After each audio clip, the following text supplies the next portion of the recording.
Greetings, friends. It's your Chapo for this week. We've got a jam-packed show for you today, filled with labor and education issues, kicking off with a great interview with a teacher currently on strike in West Virginia. So let's dive in.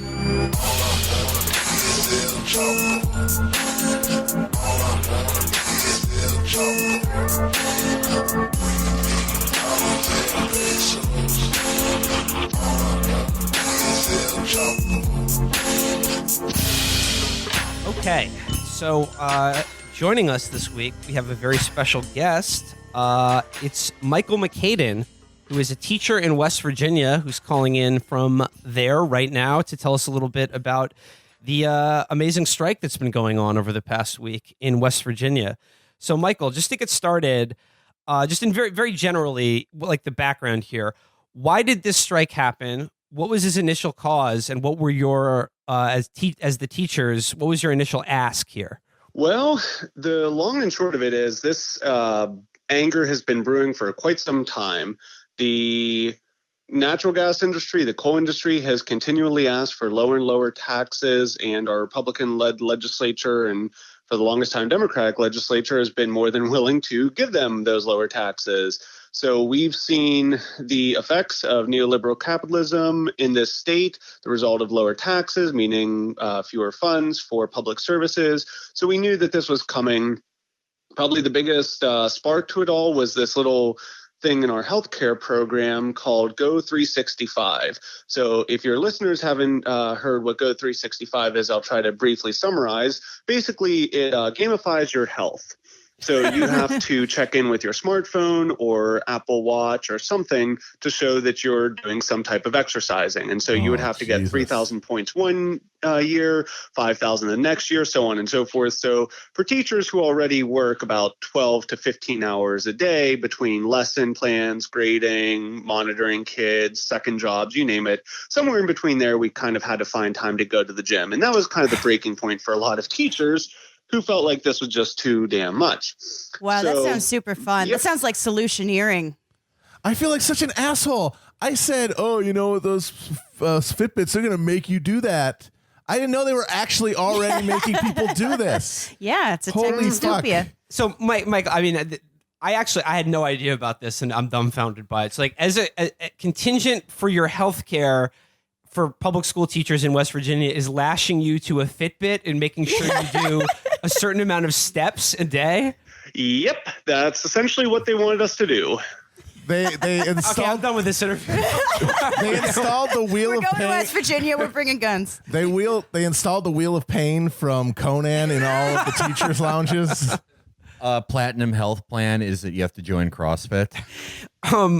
That's already amazing, Michael. But over the past week here, what negotiations took place? What was the settlement that was reached earlier this week? And most importantly, why did you guys choose not to go with that settlement?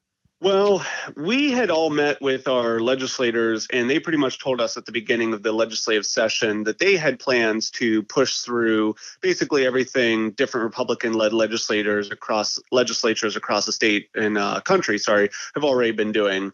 So we said, listen, if you guys try to attack our seniority, if you try to attack our healthcare, if you try to not increase our pay and do all these things, try to provide funding for charter schools, that's it. We just can't take it anymore. We're done with it.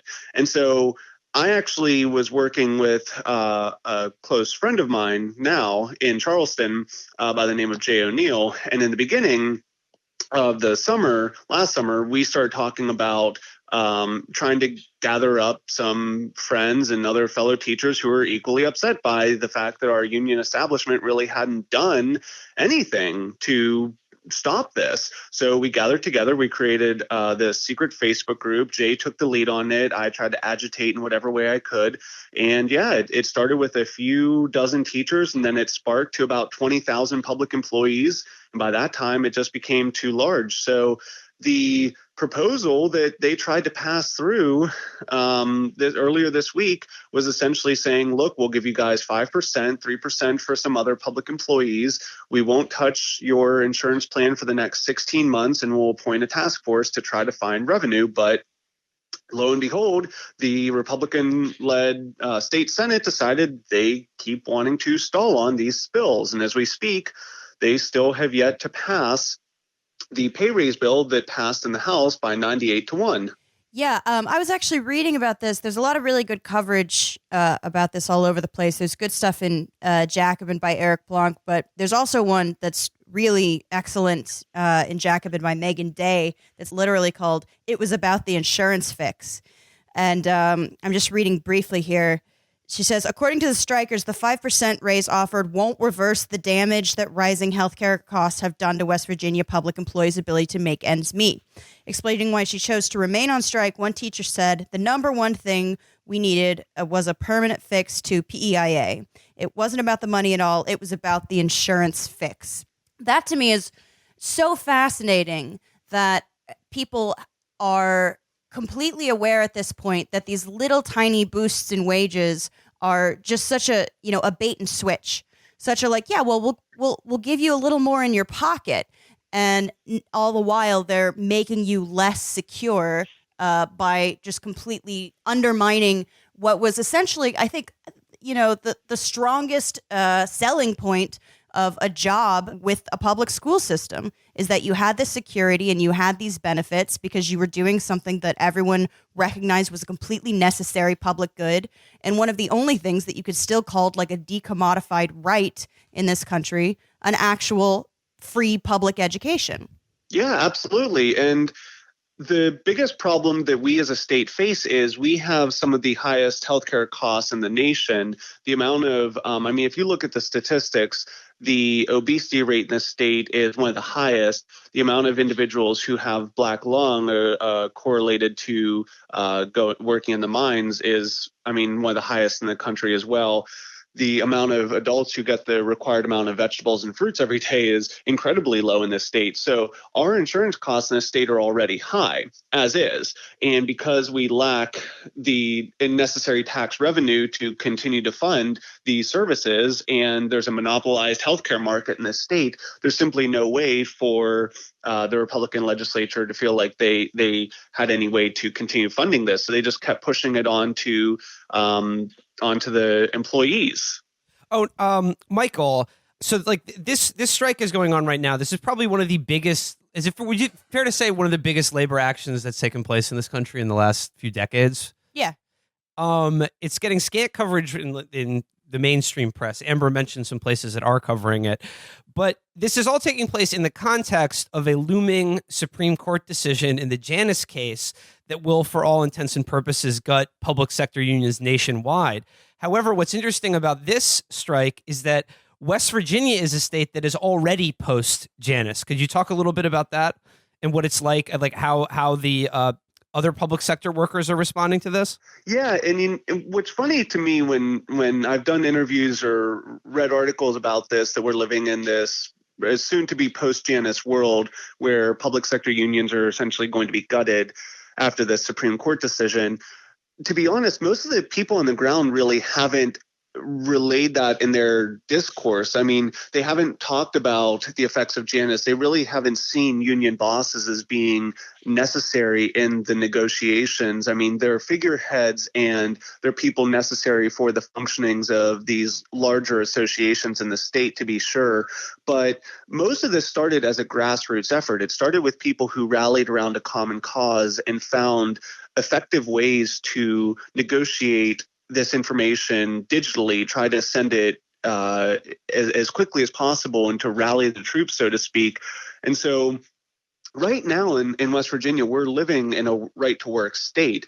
There's not really the same ability that the cultural unions that we've had, like the United Mine Workers Associations or the American Federations of Teachers, those unions have pretty much been gutted by and large, but we use those unions, to be honest, as vehicles for further agitation. We didn't use the traditional union leadership as the model for how to go about this. We took it upon ourselves to rally teachers in each school and to disseminate this information as quickly as possible. So we didn't say, hey, go to this, union meeting every month where it's an inconvenient time for you at a place you're not going to be able to get to for an hour, and you're going to just hear the same old standard, union spiel. This was having sustained conversations in digital spaces with our coworkers at lunch. We found we had similar issues, and we tried to come up with to get on the same track as a state about how do we resolve these. So I think what this state has shown and what the strike has shown is, if we live in a post-Janus world where public sector unions are destroyed by and large with this case, you can still fight back without needing to rely on standard business unionism. You can find this within yourselves and try to organize more, I would say, because I come from the wobbly tradition, more of along the lines of an industrial unionism. Yeah, I mean, one of the fascinating things about this is not only is it a wildcat strike, meaning, it was done without the blessing of the union leadership, but it's illegal. I mean, it's illegal for you to be striking. And there's 3 different unions that are taking place in this. You've got AFT, WVEA, and then the West Virginia School Service Personnel Association, correct? Yes. And let me be clear, though, because this has come up a little bit, too. There's a difference between something being illegal and something being unlawful. Technically, the strike is unlawful. What that means is there's a precedent court case from 1990, the last time teachers across the state went on strike. And there was a court case in Jefferson County, the Jefferson County Board of Education versus the Jefferson County Education Association. And there was an injunction placed on the teachers in that county demanding that they return to work. And they appealed this to, I think it was the state Supreme Court. And at the time, the Attorney General also wrote a memo declaring that the strike was illegal because students in the state have a constitutional right to an education. Therefore, public employees, especially teachers, don't have a right to strike. So the current Attorney General, Patrick Morrisey, is not relying on any specific criminal statute that makes a strike technically illegal that they can enforce. It's simply his relying on a precedent court case and a precedent attorney general memo that's saying it's lawful to do so. But if they were to try to enforce this, which we're seeing the injunctions are coming soon, we think Ohio County, where Wheeling is in the Northern Panhandle, might be where the first test of this is going to take place. But if these injunctions come down, there's a good possibility that they could be challenged in court, and then they'd have to put a halt on it until the courts could sort this out. So we are really in this very tricky legal situation where we're not entirely sure what's going to happen, but we're also at a benefit because they have 700 plus teacher vacancies in the state. There's no one who's actually coming into the state to teach. So we actually have an advantage because we can witness the power of being teachers in a state where they need us, where they need people to stay in the state. So really, I mean, we've been saying, bring it on. Absolutely. It's extremely cool. And also, no one is going to scab. No. Going on this past week or so, what has been the reaction like from the community itself, from your kids, from their parents, from just like people at large in West Virginia? Like, what has been the response like to this strike? Oh, the community outpouring of support has been phenomenal. And one of the beautiful things about teaching in this state is this state has, for as conservative as it has as its own history, has a very long-standing community tradition of mutual aid and relatively good cultural support for unions as a whole.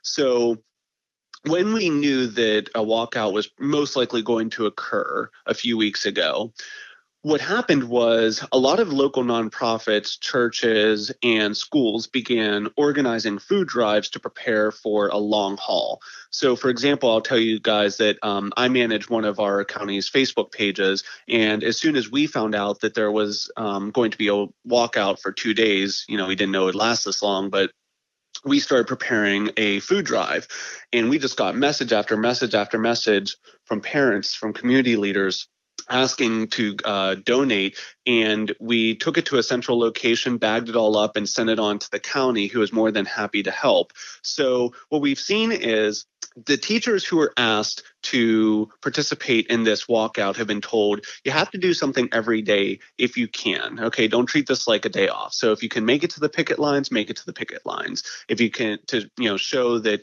you're out there trying to push for these better bills to help educators and help kids. If you can't make it there, go to the Capitol to agitate there. And if you can't do that, work at a local nonprofit to distribute food, to donate food, show that community support. And there has been nothing if not an outpouring of support from the people that we serve who want these changes to happen, not because they think that we're greedy and not because they think that teachers are a different sector of employment necessarily, but they want the best for their kids. And they know that if we succeed, their kids will succeed. And so if it takes a week or 2 or 3, they're willing to make that sacrifice with us and for us because they know that it'll benefit them too in the long run. I've noticed also like the response to this from people who are your detractors, of course, always will try to make it about the children. This is the classic, the Helen Lovejoy move. Won't someone think of the children?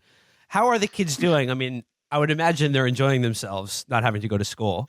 There have been a lot of, I've heard reports, kids like having this time off because, for them, it's essentially an early spring break.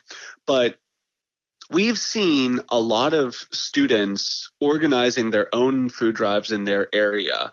We've seen students come to picket lines to protest with their teachers. We've seen actually this weekend, I think it was on Friday, there was a student-led march at the Capitol for this strike. So students have not taken a passive role in this. And to be sure, there's going to be a lot of students who are going to use this as time off to relax and hang out with friends. But we've seen a lot of kids who actively wanted to participate in government. I don't know if you guys saw this video, but when our governor, Jim Justice, was touring the state on Monday, there was a 6th grader who spoke up and he said, look, you have a conflict of interest, Mr. Justice, because you asked for $100 million for a tourism budget and you own the Greenbrier. You will specifically benefit from this tourism budget that you specifically requested. And when he started going off on this tangent about how $1 spent in tourism equals this much in revenue, the kid said, well, think of education as future revenue, and people will soon be smarter to vote because of this, to vote for people unlike you. And I'm kind of paraphrasing here, but he just got applause out the wazoo after saying this. So there's been a lot of active students in this state who are supporting what's happening. We're recording this on a Saturday. I'm sure we just saw some headlines that teachers in Oklahoma were considering a statewide strike, yes, doing their own strike. Have you heard anything about that? I've heard there was talk in Tennessee, North Carolina, and Arizona. I hadn't seen anything about Oklahoma, but if you say so, that's empowering. It's pretty incredible the knock-on effect that this is happening. This is having not just with teachers, but like I said, and the more this is covered, I think it's very impressive, and I think it can't help but have an effect on the national imagination, just in terms of what is possible if we are going to be a right-to-work country, that perhaps this is a model going forward. Yeah, I hope that what we're doing here in the state actually resonates with people all across the country. And we've had an outpouring of support from people. I saw the strikers, I can't remember what university it was, but in the UK were coming out in support of us. We've had people from Canada who are donating to funds and wanting to come down to the Capitol and learn about what's happening. So we're hoping that what we're doing right now will inspire future strikes across the country. And we realize the eyes of the world are watching us. So we know that if we win, they win. So we can't back down. We can't compromise because this could affect everyone. Like I said, this is a Saturday. This was originally planned to be a 2-day strike. What does it look like going into Monday and next week for you? Well, last I checked in the Senate, they had to convene a special session today because of everything that's been happening. The last I checked, the Senate voted to table the House bill for a teacher pay raise yet again for the 3rd day in a row. They sent it along to the Senate Finance Committee. And the Senate Finance Committee chairman has been pretty uncommittal to this whole thing. He does not want to see it go through. So he's doing his own stall tactics. And actually, as we speak, I think they're considering the House bill to look at what the revenue is going to be like. But the biggest issue right now as we're talking is they need to find a source of revenue, and they will not have a long-term source of revenue to fix PEIA, to have teacher pay raises, unless they raise a severance tax on natural gas. And right before this strike happened, I don't know if you guys saw, but one of the people who's running for House of Delegates, Lissa Lucas, this made national news. She was simply reading off a list of donations that members of the legislature received, and they cut off her mic. They escorted her out. They were furious at the fact that she had the gall to announce public information about how much money these delegates were receiving. They said, listen, just stick to the issue. Don't go on this tangent. Just speak to the bill. And she's saying, listen, if I'm saying what these gas companies are paying the legislators to vote for, then that does relate to the bill. And so we've seen the fact that this state is so corrupt and so in the back pocket of these industries, whether they're Democrat, whether they're Republican, that the only way to change it is through direct action. That's what we're seeing right now. And so unless the Senate Finance Committee says you can fund these new proposals with a long-term severance tax on the natural gas industry, which we don't think is possible, this strike could very well continue into next week. And there's talk of occupying the Capitol. They voted on Friday to occupy the Capitol. They decided against it because they needed to strategize. So if things go south this weekend, you could see essentially what happened in Wisconsin in 2011 take place here in West Virginia in 2018. But the amount of public support we have right now and the push beyond electoral politics might show what Wisconsin could have been had they focused solely on that direct action instead of just turning it into a recall vote. Well, yeah, but I mean, Joyanne Reed pointed out today that the real lesson for this is that you people need to start voting for people who have all of your best interests in heart, i.e. Democrats. So what's your problem? Why aren't you getting on board? Yeah, why you're not getting out the vote right now? Why didn't you vote for a Democratic governor last year? I know. Stupid mistake. Well, I mean, it is kind of exciting that we're seeing a turn toward what Adolf Fried and Mark Dudzik called social unionism, where you're getting away from the strong electoral focus, and you're doing these rank and file actions and focusing specifically on things like public goods, things like public education.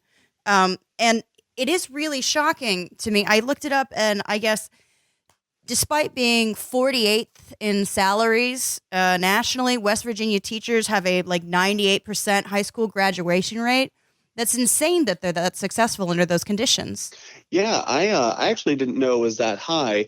And I do have the one caveat for that, however, and I don't mean to be a Debbie Downer with this, but if you look at a map of West Virginia, the southern counties are the ones that are traditional coal countries. That's the area where the mine wars took place in the early 20th century. And in those parts of the state, that's where it's been hit hardest with the economic downward turn of the last few decades, with the decline of coal, with the decline of good paying union jobs, things like that. I think McDowell County in the southern part of the state is the poorest county in the country.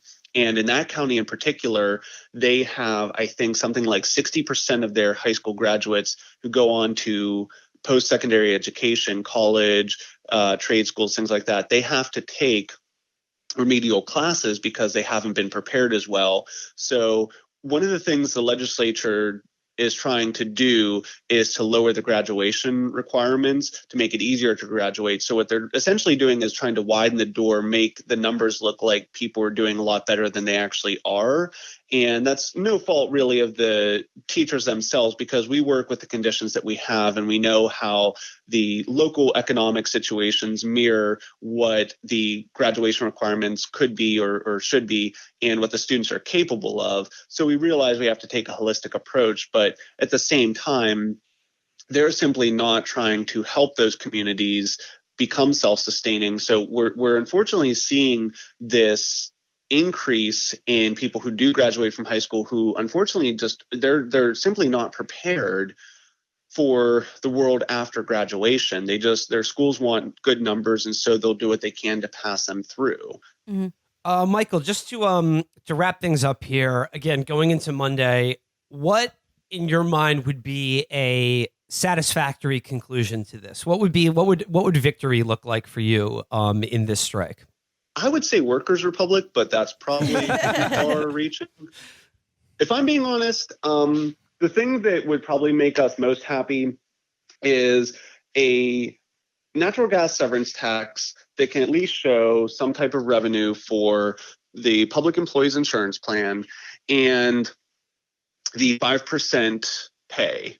If we can get those two things, we'll go back to work, because everything else has pretty much been resolved. It's these last two issues, and they're economic issues, that are affecting us most. So if we can get those two things, I think we're good. We'll probably head back to work next week if they pass it over the weekend. The likelihood, though, that that'll happen is probably slim to none. I think the Senate is probably going to drag their feet. Maybe as we're talking, things have changed rapidly. I doubt it. But I would say those are the two biggest issues that we need in order to return to work. Michael Mochaidean, teacher in West Virginia, on strike right now. Speaking on behalf of myself, and I'm surely all our listeners, we are 100% rooting for you guys in West Virginia now, and I think the rest of the country should be paying a lot more attention to this. And if they would, I would just stress to also send support. If people if people want to support you guys in any way, is there any fund that they can donate to, or anything that they can do if they're not in West Virginia? Yeah, I will send you guys links to some of the sites we have up. We have a strike fund with GoFundMe to help teachers if there's issues and they need additional pay, should it come to that. We also have a strike fund, or a solidarity fund, with the West Virginia branch of the IWW. And we have a little over $3,000 with that last time I checked. So I'll send you guys the links, and feel free to donate whatever you can, time, money, even just a few pictures to help us with our morales, funny memes, you name it. We're always looking for something. Oh boy, everybody listening, just their bow ties started spinning at the prospect of doing memes. I'll send some pictures of my cats along. Michael, once again, thanks for everything you're doing, and thanks for taking a little bit of time to talk to us this afternoon.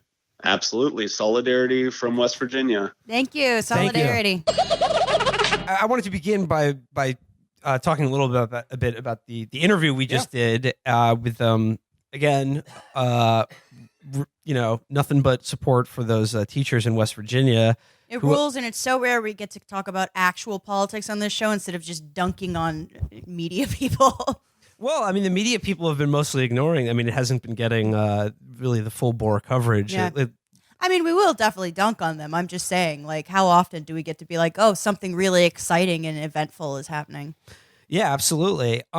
Just more broadly, though, Matt, speaking of dunking on media people, Matt did reference the Joanne Reed tweet today about this, which is, I can't imagine a more condescending attitude to have, but it's certainly one that's indicative of, her and anyone who takes her seriously, is that the problem here is that we just haven't elected enough Democrats. Right. The problem is you rubes don't vote for people who support higher teacher pay. But I looked up Jim Justice, who's the governor of West Virginia. I looked up his old campaign website. He was elected as a Democrat. He flipped from Republican to Democrat and Democrat to Republican? Oh, no. He flipped He was from a Republican, switched to Democrat to run for governor, then switched to Republican after he won. Fucking mask off. These hoes ain't loyal. Here's on his issues page. Pay our teachers what they're worth. As governor, Jim will make West Virginia an education powerhouse so we can attract the best teachers. He believes that we must pay our teachers what they're worth, and he's doing it.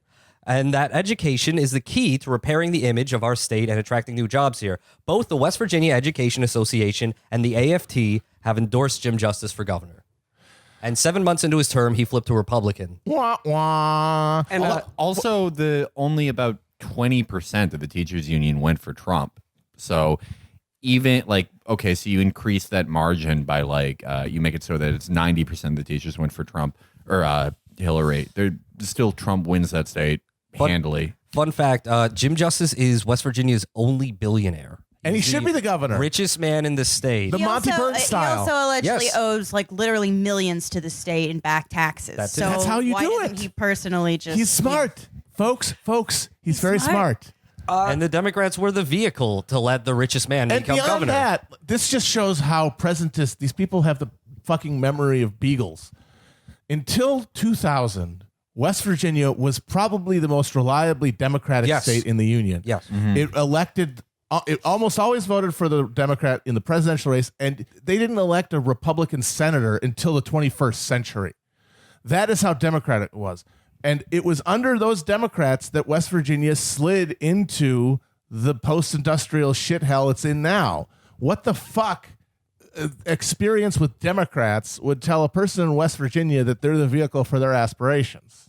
Yeah, and I mean, it's not totally lost. Like, I don't know how many of you guys have been following the steel tariff thing. Yeah. This week.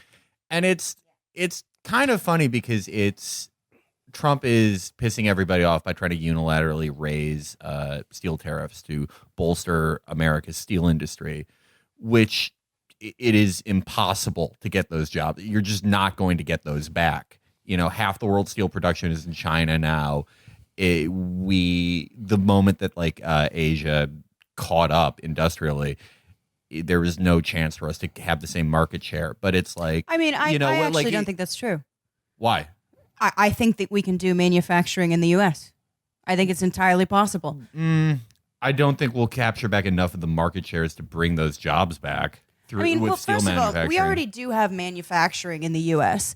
The thing is, With steel, though? no, but we do have manufacturing in the U.S. The thing is, the way stuff gets allocated because of like the global economy. Yes, the big things like steel have outsourced to China, and I literally watched that happen in Indiana. But like these things are not like God's law. Like, you can put a steel plant in the middle. Actually, it's still a steel plant that I grew up in the shadow of in Pittsburgh, Indiana, and it's right there, and all the stuff is there, and you drive by it, and it's like this weird, terrifying, like dead coral reef in the middle of like an agrarian setting, just like haunting the entire town. But you could theoretically, again, it would require state planning. It would require high tariffs. It would require higher tariffs than Trump is willing to do, and it would require like a level of central planning that he won't do. My point is that like all the things that appeal to voters in West Virginia from like the sort of Trump faux populism, they're not going to pan out, and there would be an opportunity for Democrats to actually seize the moment. But this sort of ambitious enough to actually, and so this thing of like, well, you know, if only they voted for Democrats, you know, as Will pointed out and Virgil pointed out, it's completely revisionist. It's not like they've just been lost since the Southern strategy, and B, like there is no also hard law that they're going to be totally entranced by this Trump ploy that isn't really going to do anything for them. Oh yeah. Mm-hmm. The thing that's interesting to me about where the Democrats play in all this is, Arnie Duncan and Michelle Rhee are Democrats in good standing. Teachers unions have become, villains largely to the Democratic Party, and a lot of liberals have bought that line. And I think what's going on here is that the Democratic Party is now largely the party of the meritocratic professional class. And I think in the certain mentality, I don't think they regard teachers as part of the professional class. I think they think that teachers don't belong in the professional class because they think they don't work hard enough or their skills aren't specialized. Well, I think it's they don't work in the private sector. Well, yeah, and like I do think that there's something like Barbara Ehrenreich has this term that we throw around a lot, and I don't know if we've ever actually translated on the show, but professional managerial class. Mm-hmm. And the Democratic Party is the party of the PMC. Now, that is not the same thing as class in a Marxist sense, where it's like you're working for wage, because that includes a huge number of people. However, like it is a real social designation, and it is an amazing indicator of like reactionary anti-worker tendencies against people who would otherwise consider themselves, at the very least, leftish liberal. Mm-hmm. And I mean, and a big part of the PMC, I think, at least as it relates to the attitudes towards teachers, is largely in the liberal media class, which is doubly funny because they regard what they do as some kind of special skill. Oh, totally. Whereas being a teacher isn't. Yeah. Right? Like, fair enough if you're a fucking heart surgeon or whatever.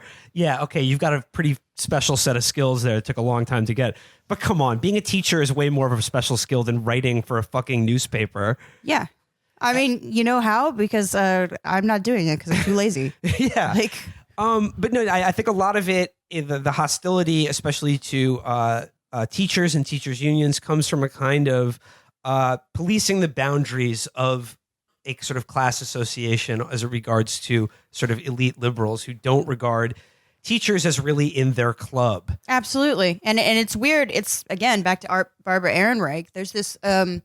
and she wrote this a long time ago, but there's a book called Fear of Falling that discusses the kind of anxiety of sort of formerly middle class, maybe Democrat voting PMC people. And that has only increased. So now people are trying to make their kids like hyper fucking competitive to be able to compete on the market because it's become even more cutthroat than it was when she wrote this book. And, who gets the blame when, little, I don't know, what's the Cody. Little Cody. They're all named Taylor now. Yeah. Boys and girls. When little Madison doesn't, get a perfect SAT score. Because they're like, you're the reason my beautiful perfect angel, my beautiful round boy, is not getting into an Ivy League. And if they don't get into an Ivy League, they're not going to be successful. And then they're going to end up like you, like a fucking teacher. Well, yeah, that's true. They really do. They put a lot of, it really is, they put the pressure on the kids and then they put the blame on the teachers. And this deep hostility to teachers unions, it's like, you're standing in the way. We need to. It's fear of falling. You need to discipline our kids to get better. And the way you do that is by us disciplining you with the market, putting the gun at the fucking boot of the market against your neck to make you perform as well as possible. Because we know that's the only way that people work well anymore is with precarity and with a threat at the back of their neck. That's and the only way people you get the most out of thrown people. In because, yeah. And these teachers with unions, the only people left with unions protecting them from the market's discipline are going to fuck up turning your kid into a MacArthur Genius Grant winner. Talk about discipline. I mean, the thing that I'm, again, still dumbfounded from this interview was the shit about required exercise Yeah. and Fitbits. I thought that was 10 a few years high, ago. yes. Well, I mean, what? I thought that was a few years from now. I'm sorry. What have we been saying about daycare world? They're literally making you do gym class on your own now. Right. And I think it's interesting that in the past 3 or 4 years, the sort of professional managerial classes try to like co-opt a lot of Black Lives Matter stuff, but you only see them try to break the back of one union, and it's the teachers union. Never the cops union, the only other union that protects people besides maybe SAG or all that shit. The Bryan Singer pool party union. But it is very. That's the DGA, by the way. the pool party planners union. But it is very interesting, the union that they seek to break the back of in the municipal government. Our teachers, and I think it's because I think for a lot of these liberal snots, I think they don't like them because they think being a teacher is an easy job. Well, I mean, like... And they think they're paid too much. Women do it. Mm-hmm. And also, again... You get summer vacation. Yeah, you get paid summer vacation. Yeah. No, and one of the things, actually, that does kind of chap my ass about this is that people are forced, and I think well-meaning people do feel compelled to use that line, which is not untrue. Teachers' working conditions are students' learning conditions. And that is absolutely true. But also, Jesus fucking Christ, you shouldn't have to be like, it's for the children. Teachers deserve good working conditions. Fuck the kids is what I'm saying. Fuck them. Oh, someone joined WGA. And again, Shop steward. overall, like what Amber is a moderator at Our Child Free. these goddamn crotch fruit in the school, filling our schools with my tax dollars. Every school should have a Harry Potter costume contest, and adults should always win because they care more. While I'm on this tear, as someone who actually secretly does love children. I think what the PMC kind of parenting technique has produced is what people write off as kind of a right-wing fantasy, this like helicopter fantasy, like parenting thing. It's not a fantasy. These people are insane. Like they're absolutely, I mean, it's not just that they're hovering, it's that they're trying to make their kids lean and competitive for the market. And that automatically produces this kind of weird psychosis. And rich people watch their kids way too fucking much. It is insane the amount of focus they exact on these children who become these neurotic fucking messes. Yeah.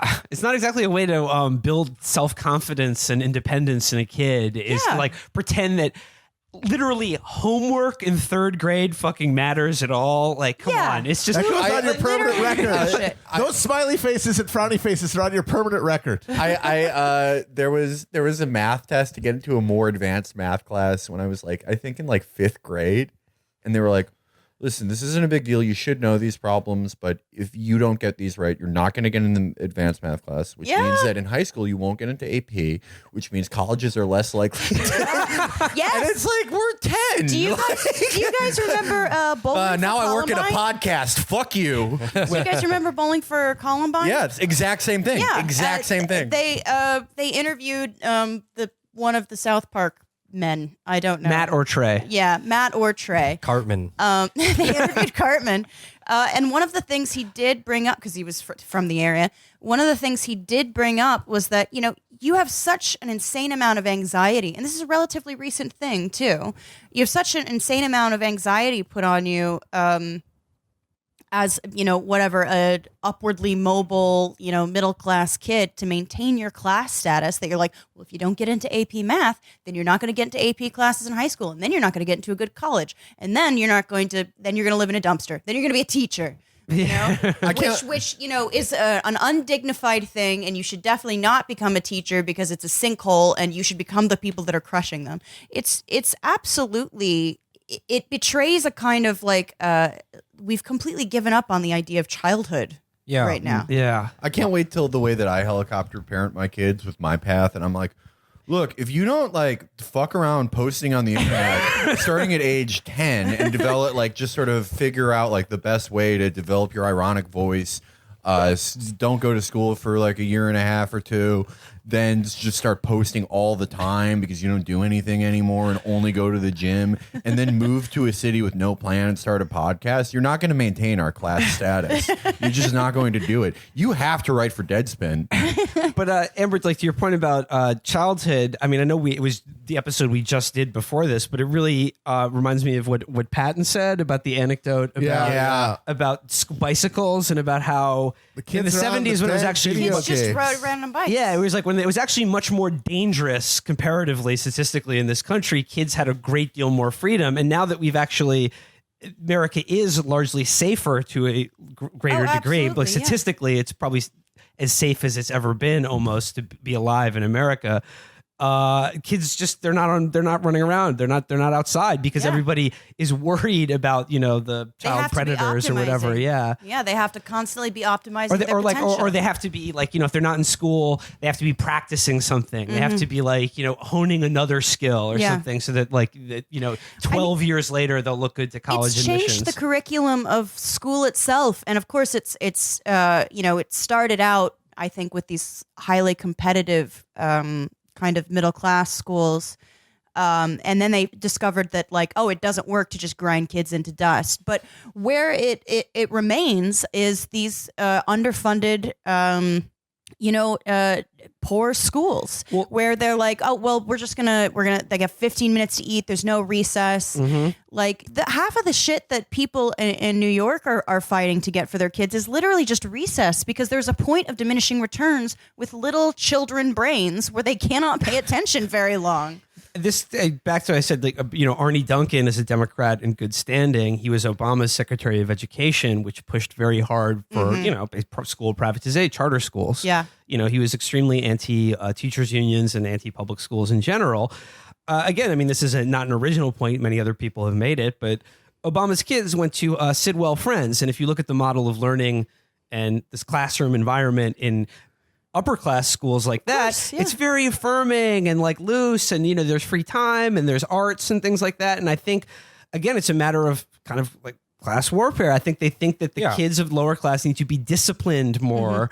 And like the education model needs to be more harsh. They have to be because leaner. They have to be tougher. To toughen up and like to basically become acclimated to a life of being abuse. surveilled, being surveilled, doing mindless tasks, and suppressing their own individuality, basically. I mean, it's interesting that the sort of professional managerial class vision of childhood, it's called helicopter parenting and derided as kind of a liberal thing, which it is, but the worldview undergirding it is extremely conservative. It reminds me of all those memes you see on like, pissed off Marines on Facebook that are like, no one's going to give you a handout, develop a skill. Every day of your life is a job interview. Everyone's out to get you. The world is dangerous. Start getting ready for job interviews now. It's the exact same worldview underneath both of those things. It's helicopter parenting for the rich and double tap parenting for the poor. No, it's really, I don't know, it's very depressing and depraved to arrange not just your life, but the lives of your posterity, to arrange your entire legacy around the demands of the market. It's just, I don't know. Wouldn't you just, very unromantic. My big thing about it is like, I know these people like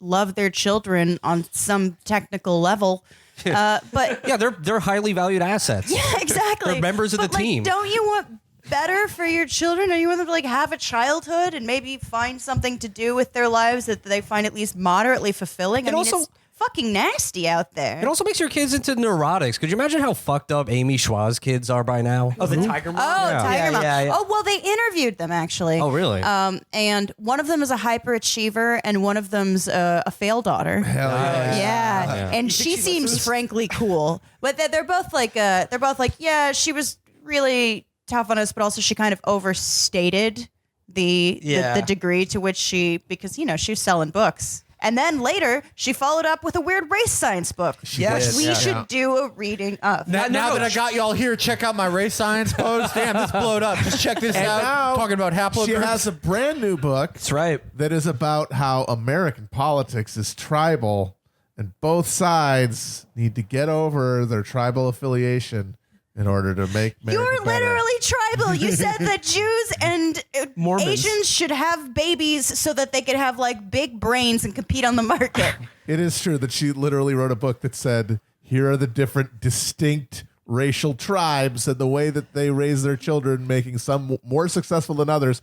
Hey, America, it's yours fucked up how we're just so tribal. Would you like to breed an SAT thoroughbred? Here are the best matches for your haplogroup. What I like about Amy Schwa is that all of her theses of her past books lead to the conclusion that her racial group is categorically superior. Because she wrote, that always happens. She wrote this book, World on Fire, where the thesis is that genocides, racial hatred, things like that happen when there is a very competent and successful economically minority in a country where the majority is, more impoverished. And her family were Chinese people in the Philippines, definitely ran through several maids, I'm sure, and they had to leave the country because I believe their house was burned down. I'm trying to knock up a bitch from the Merovingian line.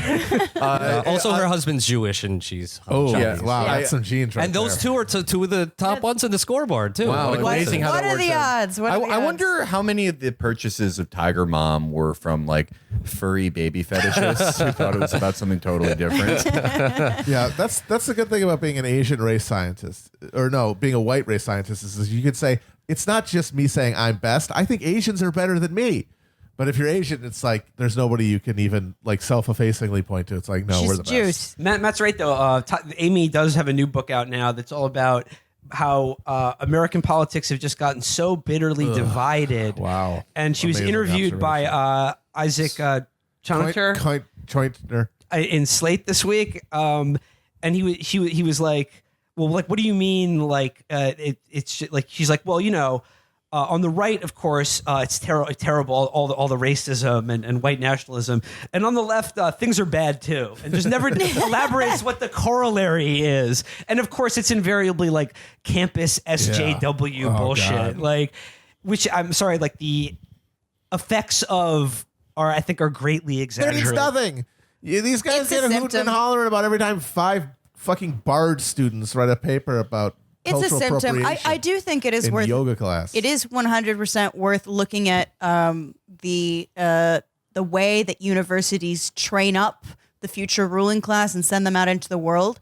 But universities are an island. I mean, they're like, some of them are just literally, just physically, most of them, I would say, like divided from any larger community. I mean, they're made to be like a summer camp. Like that's Well, yeah, it's a consumer experience, and they're not the mansion on the hill. People look at these guys going hysterical about the illiberal attitudes on college campuses. You really need to stop looking at that through a political lens and just look at all of the lenses of campus agitation as just a bunch of kids going, "I need to speak to your manager," because they're fucking paying $100,000 for this. They better get what they want. We commodified the shit out of it so much, and then we were shocked when, like, you know, not even so much students, but the parents of these students act like fucking shitty consumers, saying this steak is overdone, I want another one. Yeah, I mean, and also that everything that is supposedly radical and dangerous from a campus just gets subsumed into the larger culture. Like all the dangerous counterculture bullshit of the 60s, what was the result? It was Steve Jobs saying, "Oh, when I took LSD, I saw that I could create a new type of phone." Really changing the world. Yeah, wow, this is scary. My third eye is telling me that America really should learn from China when it comes to environmental and workers' regulations. The other thought I had when we were talking about, preparing for this interview and just reading up on this strike in West Virginia is, again, back to this issue of healthcare that was being the instigating factor in this strike. And it just, I'm dumbfounded again. What a great country we have. Woo! What a great nation that we live in. Cool. Where this is like how. Say what you will about how it doesn't cover millions of people and lives are shortened and it's a millstone around the necks of millions of Americans, but at least it's also the most expensive healthcare system in the world. Felix, I think you said something about this earlier this week where it just, like, as a technique of social control, our health insurance, I think that is the point of our health insurance system, in that, like, you pay for health insurance, which is also always way, way too expensive. It's like a huge part of your budget. It winnows down the possibilities for every other thing in your life. And then not only that, you use it, and then you still get hit with a huge bill. And then there are all of these tacked on fees, and there's every way to just keep deny charging your you. claims. Employers love to complain about having to provide healthcare, but man, it is a nice way to discipline a workforce. Absolutely. Like, Absolutely. You need this. You might be able to get another job, but what about a gap in coverage? And the Your unions family are afford figuring that? this out, because it's always, of course, the first thing on the table to be jiggered with. I think I mentioned him earlier, Mark Dudzik, who's the national organizer for Labor Campaign for Single Payer, said that, like, look, we need to get this out of the way, because it is right now the biggest obstacle to organizing around something like wages, because they keep doing this like bait and switch where they're like, yeah, we'll give you a little raise in cash. It's more money in your pocket. But healthcare becomes less stable, less reliable, less secure. And it just puts you on shakier and shakier ground.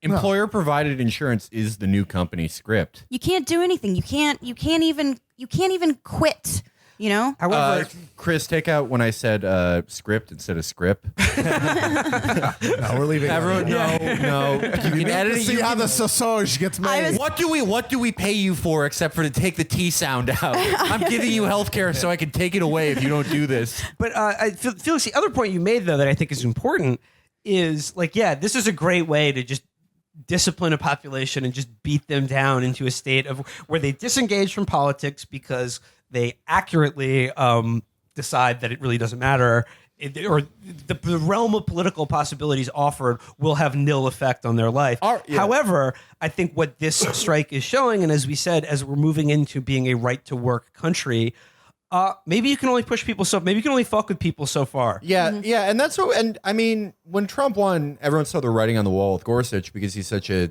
historically anti-union record already going on to a conservative court And a snack.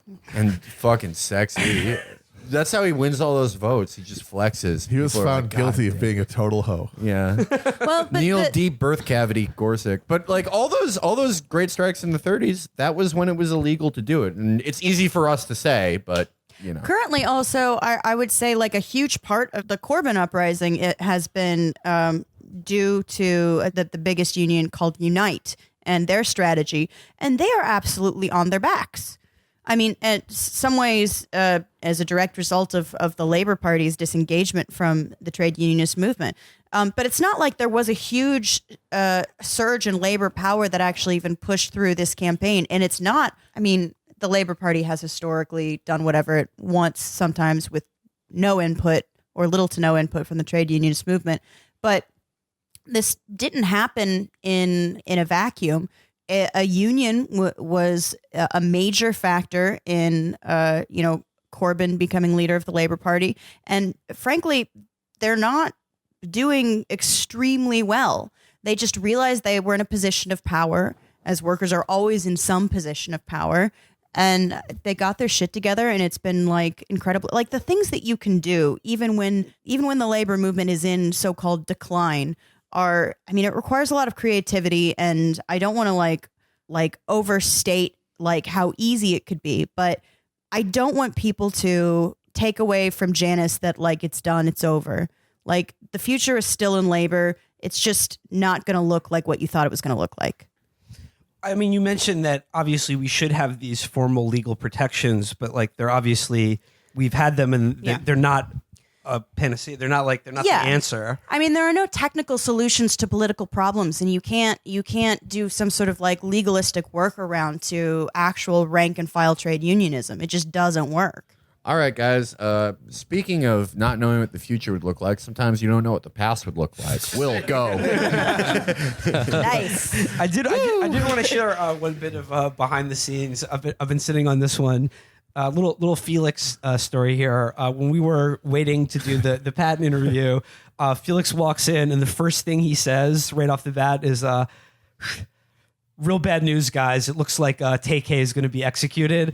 And for like half a second, I was like, is he doing his Syria thing or his rap thing? And I just like...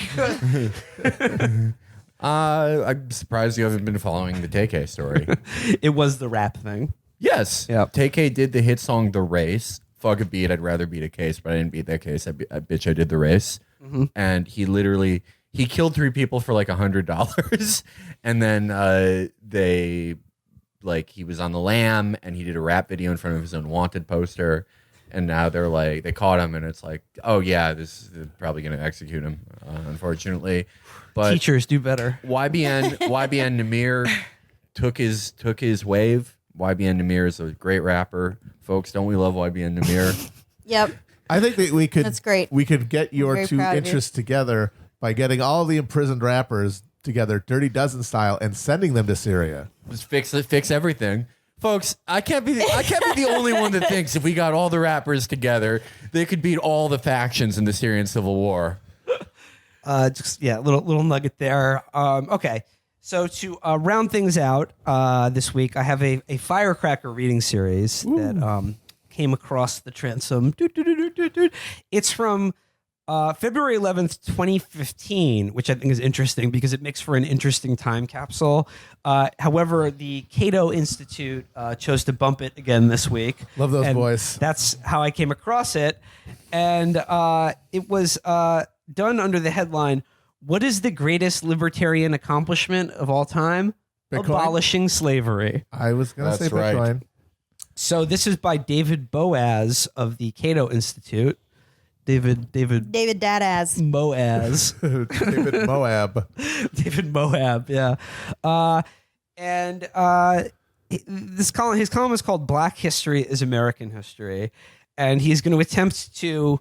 I'm borrowing from Ryan Cooper here. If you think you have seen valor theft before, this is a whole nother level of valor theft in which he attempts to retcon the history of the abolition of slavery and the Civil War into some grand mission for human liberty and achievement, which is also known as libertarianism. Yeah, they add hominem to the slaves to freedom. So they went up to Jefferson Davis. They're like, "This is a too quack,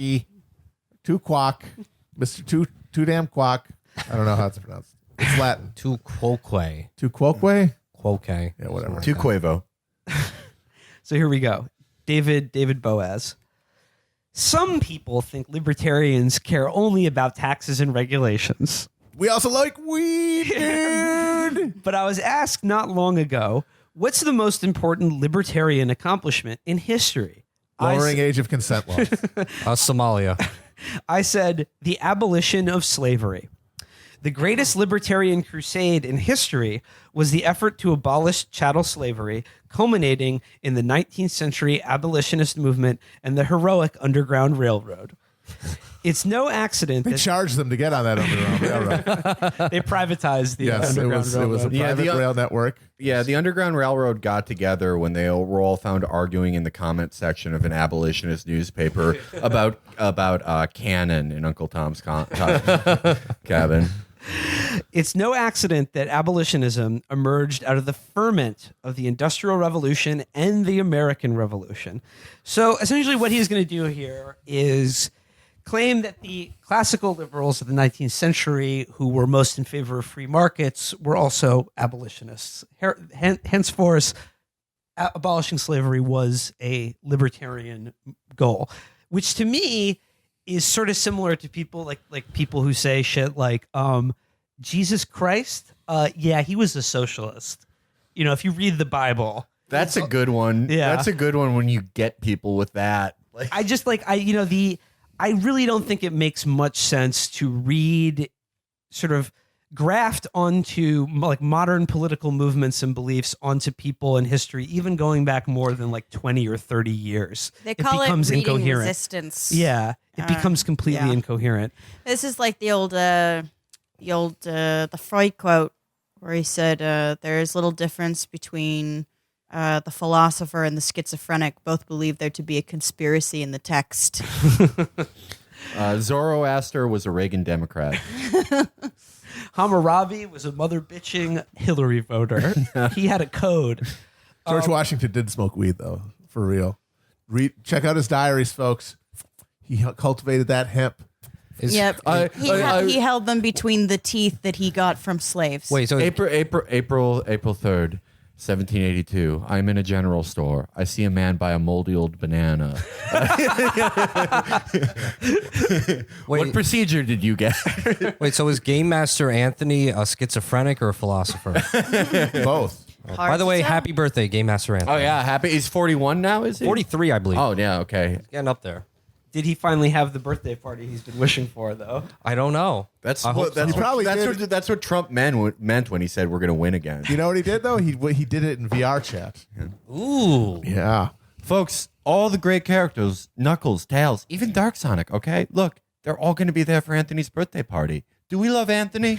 Do we love the party that Anthony's going to have when Goku helps him blow out the candles, okay? It's like Samus is going to be there when you get 100% completion. Oh my God, her body, folks. And she's going to be there. And I think Game Master Anthony's going to have a little birthday surprise, okay? Anthony, do you think you can handle all that? Okay, yes, folks, he can. I think it's he never actually has the party. It's like Passover, or it's next year in Jerusalem. Next year with all the and they leave a chair open for Sonic. Yeah, they leave a little Mountain Dew for him. Yeah. Game Master Anthony kicks ass. He's great. He's better than anyone on my timeline. If you're listening, give us a shout out. Well, we're giving you a shout out. Just contact us. Give us a shout out on that message. Back to David Boaz. He says here, how could Americans proclaim that all men are created equal, endowed by their creator with certain unalienable rights, without noticing that they themselves were holding other men and women in bondage? They could not, of course. The ideas of the American Revolution, individualism, natural rights, and free markets And tariffs. led logically to agitation for the extension of civil and political rights to those who had been excluded from liberty as they were from power, notably slaves, serfs, and women. Okay. The problem here is that David, in his sort of history of Enlightenment thinking and natural rights and individual freedom and whatnot is reading against the actual libertarian tradition of property rights. And whether he's talking about the abolition of slavery or the abolition of serfs, he's skipping over how those were actually accomplished in the real world, which cuts 100% against everything libertarians claim to believe in. Well, and you don't even have to guess that. They say it. Ron Paul famously complains that Lincoln could have freed the slaves by buying them all, which is fundamentally incorrect. We know that for a fact. There were attempts made. The most interesting one is that towards the end of the war, there was an attempt to do compensated manumission in Delaware, which was a slave state that never left the Union. And this would have been, we're going to pay them the small number. There weren't a lot of slaveholders in Delaware, but the small number of slave owners, we're going to pay them to free their slaves. This was in a state that was in the Union at a time when the war was winding down and everyone could see that the South was going to lose. And they still, Delaware, they rejected still literally it. said, They said no. Thank you, no, we would prefer the slaves. They still said no. So you're telling me that in 1861, you're going to be able to say, hey, your whole social political system that you have invested generations in justifying morally and intellectually and in this entire basis of your social order, we'll cut you a check. It's gibberish. It doesn't make sense. What defeated slavery was the power of the big bad state. And you know how it was funded? The first issuance in America of fiat currency. The fucking bugbear of libertarians was to fund the Civil War. That was the first fiat currency. Well, okay. Greenbacks, they were called. I hear what you're saying, but what if Lincoln had tried to compensate them with blockchain currency? you hew wood, and this creates the blockchain. It's blocks of wood. It's literal masonry. Oh, I imagine back then you just got a bunch of Keebler elves to grind together some gears, and that was your little Bitcoin mining operation. Very cute. Well, you get a whole bunch of Bartleby's to write out the ledger that you just tell him whatever the transaction is. We should do nation's economy collapses because he would prefer not to do it. I'm skipping ahead here, but David writes, in the United States, the abolitionist movement was naturally led by libertarians. They called themselves abolitionists, but again, like when it wasn't an identity at that point. When did libertarian become like an actual? It didn't get a large L until the 60s, I would say. It's a product of the latter half of the 20th century. Ayn Rand and the whole business roundtable reaction to the New Deal, which cut checks to every fucking half-baked intellectual in the country in order to create an intellectual infrastructure to oppose popular Keynesianism. I think he's trying to identify with that, like, Thoreau tradition, right? Yeah. But Thoreau was a flake, too. Most of these guys flake. were flakes. I mean, God bless them. But, yeah. He wrote a great nature documentary, but he was not an amazing, like, political thinker. And the whole time his mom was doing his laundry. Yeah, his mom was doing his laundry, bringing him pies and cookies. He was a fail son. Well, every like pivotal thinker was kind of a fail son. I mean, I've already touched on it, but Martin Luther was a shit poster. Oh, yeah. True. He bigoted posts while he was in the bathroom. He was a literal shit poster. Yeah, his wife had to remind him to like change his clothes and shit and empty out his piss bucket. And he was a fat, bigoted guy with a bowl cut. Continuing, leading abolitionists called slavery man-stealing in that it sought to deny self-owner. Wait. They called themselves Mr. Steal Your Man. This I have never heard this. I feel like, Matt? I've heard the phrase. The idea that it was is not common a common. parlance thing. I'm know sick if of getting on the subway and I see someone man stealing. They called it man-stealing in that it sought to deny self-ownership and they steal a man's very self. Their arguments paralleled those of John Locke and the libertarian agitators known as the Levelers.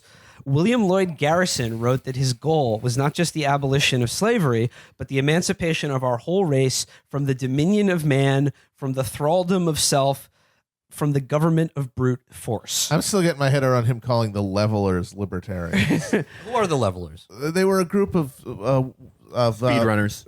British Civil War veterans who came together to demand the end of aristocratic privilege, but also redistribution of land and incomes after the English Civil War. The Putney debates were their sort of high point of militancy and influence. Sounds pretty libertarian to me. Yeah. Frederick Douglass likewise made his arguments for abolition in the terms of classical liberalism and libertarianism, self-ownership and natural rights. After the Civil War, he continued his fight for equal freedom, campaigning against Southern states' efforts to avoid following the new constitutional amendments. David, is this really libertarianism? Well, it's one of those things where they're just taking one strand of libertarian thought and saying that it connects to these previous thinkers to the point that you can call them the same thing. There's no way to throw that back, to retroactively justify your reasoning that way. It's just a way to sort of find one time that people with one strand of your beliefs had in common actually did something for somebody else. He goes on here to say racism is a problem, and then quotes Ayn Rand to make the case for why it's illogical. No, I get it now. It's a probability broach opened up from Ayn Rand's time to the middle of the 19th century, where she sent back copies of The Fountainhead and Atlas Shrugged for these early libertarians to find and decipher, kind of like Joseph Smith did, and they became abolitionists. Yeah. If you collect all the pieces of the Fountainhead, you can rise up and become the anarchy ball. Ayn Rand, who famously said that white people were justified in massacring the people who lived in North America because, hey, what were they doing? Did they have any railroads? No, they deserved to die. So, yeah, well done there. Just finishing up here, he says, the struggle for freedom is never finished. Today, libertarians work for economic freedom that would mean more growth and more jobs, for the freedom of all families to choose better schools for their children, a call back to earlier in this episode, for the end to the counterproductive war on drugs. That's their little nugget in there to just be like, hey, we're not complete monsters. For the end to the unjust war on selling infants. And for criminal justice reform. Respect for the dignity of each person is the foundation of moral and social progress. Okay. Which I believe in. However, what I found interesting about this reading series is what an interesting time capsule it makes from just 3 years ago now. In that pretty much everyone, like the libertarian moment is pretty much over as far as I can see. They're all Nazis. Yeah. And what everyone who at least online identified as a libertarian is now overwhelmingly just alt-right. Yeah. Yes. Like Or regular right. or just regular Yeah. right. To the Like, degree that there's a distinction. They're like seeping. They went from libertarian to pretty blatant Nazi, and now the Nazi is just eating the rest of the. and as people who have studied this shit have found out, I mean, the libertarian is pretty much the gateway drug into the harder stuff almost all the Absolutely. time. Yeah. But what I found interesting is just 3 years ago, the Cato Institute, and the main intellectual organ for the libertarian movement, and believe me, I'm using quotes around movement, He's using quotes, folks. is the effort that they had to sell it in the terms of we are the heir to like the civil rights movement or the Yeah. abolition of slavery. Yeah. When, again, if you were to make a Venn diagram, I forget who said this, but he was like, if you made a Venn diagram of everyone who says that the Civil War didn't have to be fought, or Lincoln could have just bought the slaves, and people who identify as libertarian, it would be a circle. It's just like that. Yeah. Well, I mean, They're- even if you want to move past actually owning people, if you want to go into like Jim Crow era, if you want to go into lunch counter shit, all of the defenses of segregation that, people still kind of make, to be honest, whatever, gay cakes and all that, is like you have the right to refuse service to anyone you want to That's refuse what Rand service Paul to. said. Rand Paul, who's currently in the Senate, he's not some fucking Dixiecrat, said that the Civil Rights Act of 1964, he would not have supported it because it would have compelled these private people. Because that's the thing, if your rights are limited by the degree to which you hold property, people without property essentially become totally rightless because they cannot exercise any sort of autonomy in the world because they don't have property. And he might say owning a person is bad, but what if you're in a future situation where all of your libertarian policy proposals have gone through and it's created this catastrophic gulf between the property and then the unproperty, and things are so bad for those who don't have access to resources that they say, hey, I'll let you buy me. Now, that's somebody consenting to become property. Hell yeah. That seems to me, for those guys who are saying that these are universal human rights beliefs that extend to every human being, I think it would give them pause. I mean, we know for a fact that Rothbard said you should be able to sell your children. No, I gotta say, this is just 100% unadulterated statism right there. Slavery is banned by constitutional amendments. I don't need a constitutional amendment to defend my rights. And if I want to enter into a contract where I sell myself as a slave for the rest of my life, I have a right to do that. Yeah, but that's the big thing. This is cuck shit. Is that using fiat currency to create a 1 million man conscripted army to march into another country and burn down their private property? That is not a libertarian solution to anything. So libertarianism cannot, in any plausible sense, be said to be directly contributing to the end of slavery. A force of liberation, let's say. Lincoln was a pragmatic libertarian. I mean, who's to say that like the Dutch East India Company couldn't have wiped out slavery much earlier? Yeah, like Blackwater. Yeah, exactly. Contracted out. Okay, that does it for this week's show. Quick plug. Are we still watching the Oscars this Sunday? Yes, we are. Let's do it. I want to do it. I only have time to watch one of the shitty movies in this year. Can you guys tell me which one to... I'd say the one that would annoy you the most would be maybe Lady Bird or Call Me By Your Name. You should watch Lady Bird, actually. I thought Lady Bird was good. The one that'll annoy you the most is The Shape of Water. Really? You think the fish fucking thing you'd will like annoy you? it. I'm curious what Felix would think of Lady Bird. It is a little. It's fanciful. Soft-hearted. It's very. Yeah. It's a modern fairy but you- tale. Well, Guillermo del Toro is a friend of Hideo Kojima. That's the thing, is that I think he would like it because the creature looks like something out of one of his video games. Well, it looks like something. I don't usually play the fantasy video games. I like a hardcore military simulator, and then a Mil Sim Light, and then a stealth tactical experience, and a tactical shooter. I enjoy some adventure games. The point is, I don't think he's adverse to fantasy. Actually, it's not something he'd find in one of his video games. It's something you'd find under his couch. Oh, Folks. actually, it's still clean. Yeah, you should see under my couch we're right now. really proud of you. Thank you. I told you I would do it. No, we're big film buffs here on Chapo, as I'm sure you know. We're gonna watch the Oscars this Sunday. Watch along with us. We'll be periscoping it. Just before we go, my top picks for the Oscar this year: Payback, 1998, Sicario, 2015, and let's say Collateral, Tom Cruise, 2004. Oh, another Three quick best plug. movies. We're coming to the West Coast, and every date is sold out except for Portland. There's a few tickets left at the Holocene. Go to chapotraphouse.com to buy one. Just one. Just exactly one. And also buy the book. Buy the book. Buy the book. Absolutely, by the book. And look forward to seeing you guys on the West Coast at all sold-out shows. Woo! Until next time, guys. No eye contact on the West Coast. Goodbye. Bye. Bye. Bye. Bye. Bye. Bye. Bye. Bye.